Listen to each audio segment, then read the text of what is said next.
اب آئیے اور آگے بڑھتے ہیں، ہم ذرا سا پردے سے پردہ ہٹاتے ہوئے چلتے ہیں۔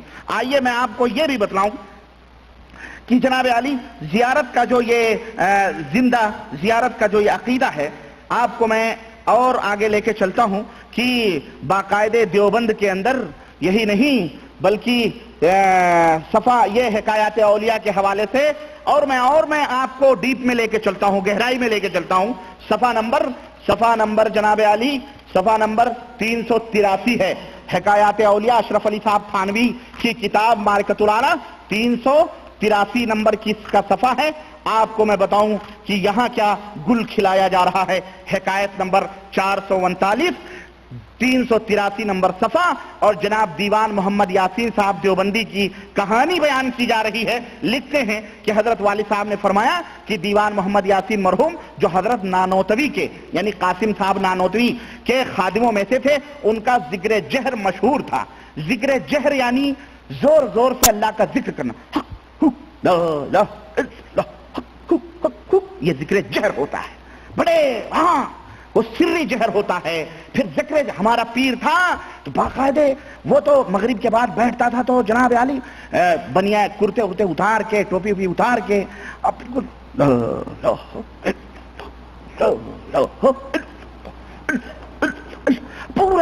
پوری مسجد گونجتی تھی، ذکر جہر ہوتا ہے۔ اور آخر میں ایک دفعہ کہتا تھا محمد رسول اللہ، اس طرح یہ ذکر جہر تو یہ دیوبندیوں کے ہاں بھی ہو رہا ہے۔ یہ کون ہے؟ یہ محمد یاسین صاحب دیوبندی، اور ان کا ذکر جب ہوتا تھا تو کیا ہوتا تھا؟ یہ ناممکن تھا کہ ان کا ذکر سن کر کوئی بغیر روئے ہوئے وہاں سے گزر جائے۔ جو بھی سنتا تھا سب روتے تھے، نہایت دردناک آواز میں ذکر کرتے تھے اور بہت روتے تھے۔ ہر وارد و صادر پر یعنی ہر آنے جانے والے پر اس ذکر کا اور گریہ کا اثر پڑتا تھا اور وہ بھی روتا تھا۔ خود فرماتے تھے، اب دیکھیں یہ واقعہ ہو گیا، خود محمد یاسین صاحب دیوبندی فرماتے ہیں کیا کہ ایک دفعہ چھتے کی مسجد کے شمالی گنبد کے نیچے، چھتہ والی مسجد دیوبندیوں کے ہاں بہت مشہور ہے، تبلیغی جماعت کے لوگ باقاعدہ تبرکن وہاں جا کے قیام کرتے ہیں، ان کے بڑے بڑے بزرگ، کیونکہ ان بڑے بڑے بزرگوں کی خانقاہ ہے، استان ہے، وہاں پہ آستانے ہیں، اس لیے وہاں جاتے ہیں۔ جناب علی اس کے شمالی گنبد کے نیچے کہتے ہیں ذکر جہر میں مصروف تھا کہ حضرت رحمت اللہ علیہ مسجد کے صحن میں اسی شمالی جانب مراقب اور متوجہ تھے، اور توجہ کا رخ میرے ہی قلب کی طرف تھا۔ کون حضرت؟ یہ کون صاحب ہیں؟ دیکھیں اصل میں ایک بات میں بتاؤں آپ کو، صوفیوں کی بڑی عجیب و غریب اصطلاحات ہوتی ہیں، ان اصطلاحات کو جب تک آدمی سمجھے گا نہیں نا تب تک اصل میں بات کا لطف اسے نہیں آئے گا۔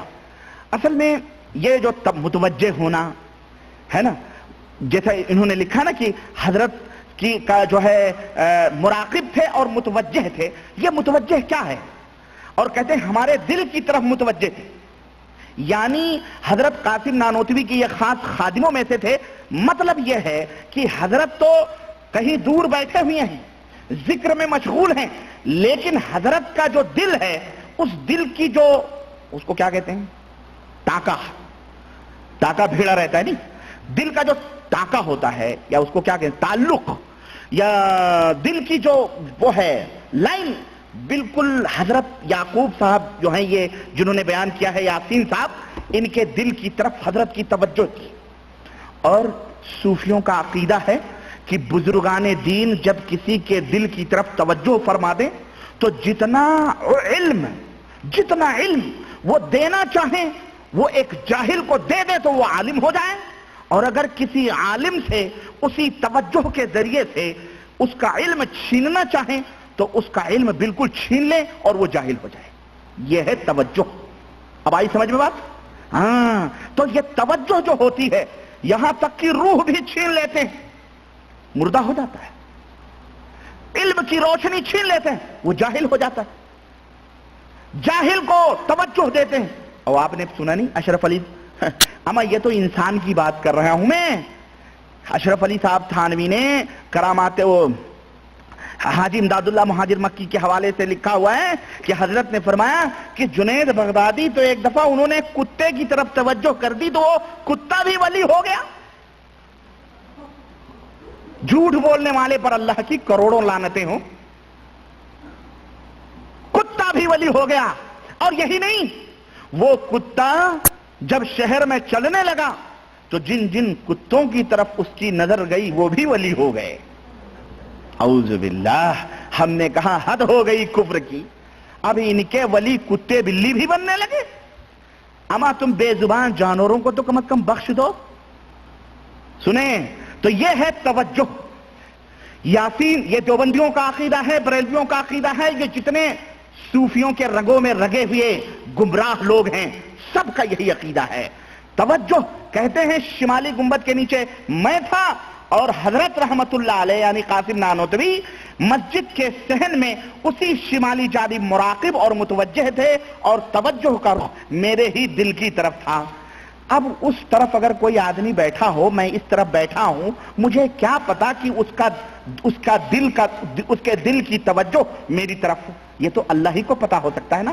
لیکن دیوبندیوں کے پیر دلوں کی دھڑکنوں کو بھی جانتے ہیں، دلوں کے بھیدوں کو بھی جانتے ہیں. توجہ کس طرف جا رہی ہے، دل کے اندر وسوسے کس طرح پیدا ہو رہے ہیں. دیوبندیوں کا پیر، حنفیوں کا یہ پیر سب کچھ جانتا ہے. اعوذ باللہ اور نعوذ باللہ ایسے بدعقیدگی پر، اور ہم اس عقیدے کو کفر سمجھتے ہیں. ہمارا یہ عقیدہ ہے کہ رب ذوالجلال نے قرآن کریم میں ارشاد فرمایا کہ وَيَعْلَمُ مَا تُسِرُّونَ وَمَا تُعْلِنُونَ. اے میرے بندے، جو تم چھپاتے ہو، جو تم ظاہر کرتے ہو، وہ میرے سوا کوئی نہیں جانتا ہے. وہ صرف اللہ وحدہ لا شریک ہے جو ہمارے سینوں کے بھیدوں کو جاننے والا ہے. لیکن دیوبندیوں کا یہ پیر توجہ کر رہا ہے تو اس دیوبندی کو پتا چل رہا ہے کہ حضرت کی توجہ میرے دل کی طرف ہے. اب اس توجہ کا نتیجہ سنو ذرا، اور آؤ آگے میں بڑھاؤں.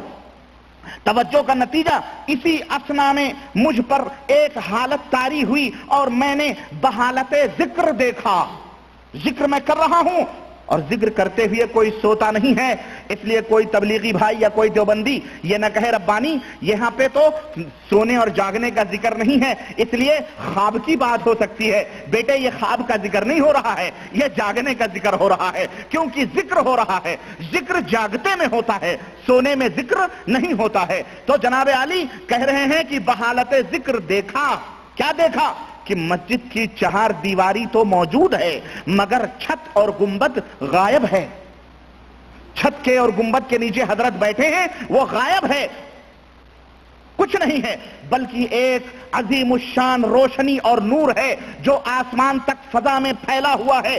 یکایک میں نے دیکھا، یکایک میں نے، توجہ دو میری طرف ذرا، بات میں بالکل موڑ پر پہنچا رہا ہوں.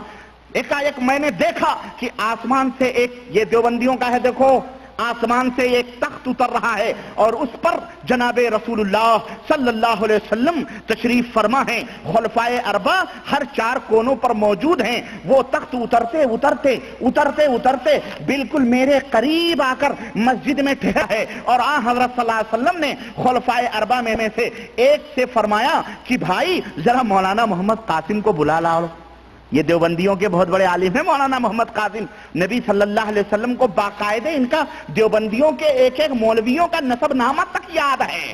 ہاں دیوبند کا پتہ بھی یاد ہے، ایڈریس بھی یاد ہے، مدرسہ بھی یاد ہے، مسجد میں جہاں ذکر ہو رہا سب نبی صلی اللہ علیہ وسلم کو پتا ہے. تو جب دیوبندیوں کے ان سب کا معلوم ہے تو بریلویوں کا تو بدرجہ اولا معلوم ہوگا نبی صلی اللہ علیہ وسلم کو، ہے کہ نہیں ہے؟ کیونکہ وہ بیچارے تو تم سے زیادہ عشق رسول، عشق محمد، عشق مصطفیٰ اپنے آپ کو بیچارے تو کتے بلی تک کہہ دیتے ہیں. بہرحال تم بھی کہتے ہو دیوبندی لوگوں، تمہارے بھی قاسم نانوتوی میں نے کہا ہے نا کہ میں سگانے حرم میں بھی میرا شمار ہو جائے، حرم کے کتے میں. تو بہرحال تم لوگ تو سب کتے بلی ہو ہی. بہرحال اللہ اپنی زبانوں سے ہو، اللہ نے تمہیں اشرف المخلوقات بنایا تھا، لیکن تم نہ جانے تمہیں کیوں کتے بلیاں بڑے عزیز ہیں، اس لیے تم وہی بنتے رہے ہو. اللہ تمہیں معاف فرمائے اور اللہ ہدایت عطا فرمائے.